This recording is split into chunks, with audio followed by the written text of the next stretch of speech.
The Indian government's Department for Promotion of Industry and Internal Trade, DPIIT, controls thousands of crores in capital allocated specifically for startups, but they operate under a strict, non-negotiable mandate. The state will never directly purchase equity in a founder's company. This isolation is deliberate. Holding direct equity forces the government to assume venture-scale risk, distorts private market valuations through state intervention, and traps high-growth companies in bureaucratic bottlenecks.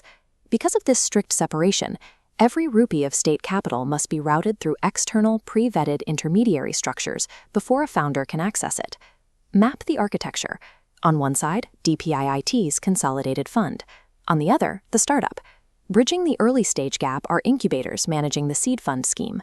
Parallel to this, for the growth stage, alternative investment funds deploy macro capital via Fund of Funds 2.0. To secure state capital, founders must stop treating the government as an investor. Instead, they need to master the exact mechanical parameters of these two specific routing pipelines. The original Startup India action plan relied heavily on policy announcements and tax exemptions. Today, the strategy relies on complex financial engineering. The state views the startup life cycle as two distinct phases. First, a high mortality phase spanning ideation to proof of concept, often called the Valley of Death. Second, the high-growth commercial scale-up phase. The SISFS pipeline was engineered specifically to solve the first phase. It provides survival capital, particularly for hardware and deep tech startups that face early-stage starvation before they have a viable product to sell. FOF 2.0 was engineered for the second phase.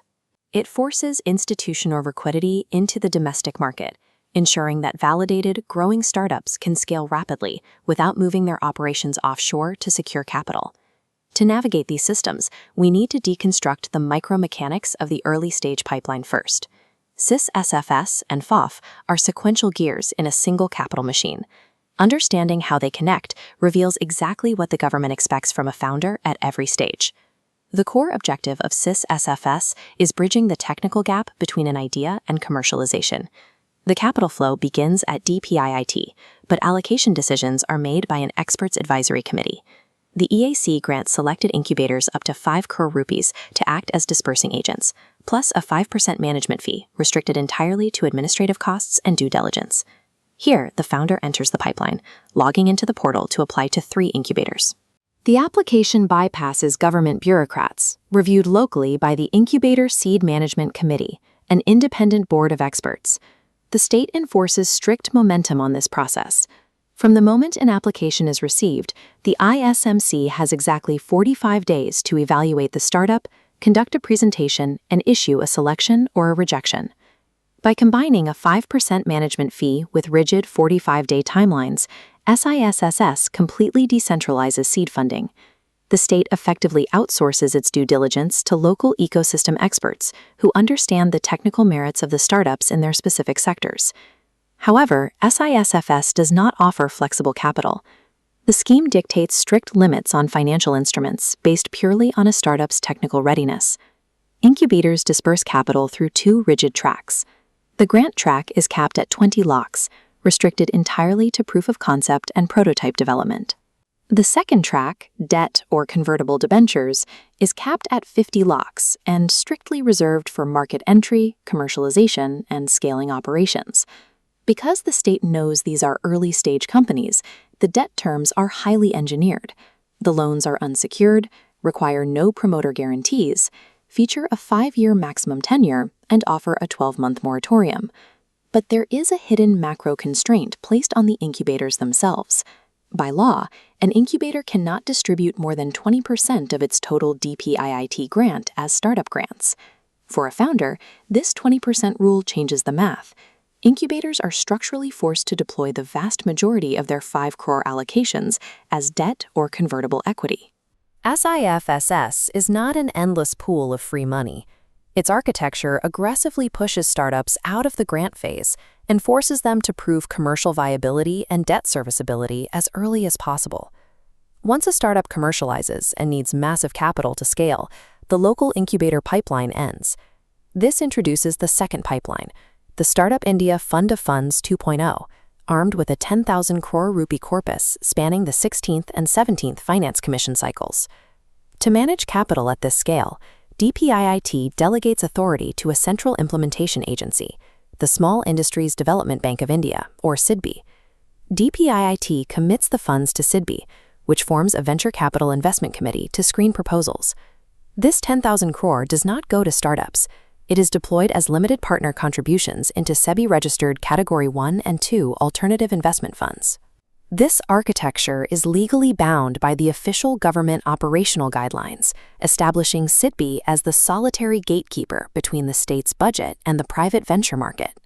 While SISFS relies on local incubator committees, FOF 2.0 leverages hardcore institutional finance.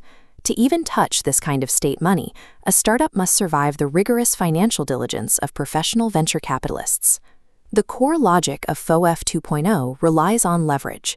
DPIIT never funds 100% of an AIF.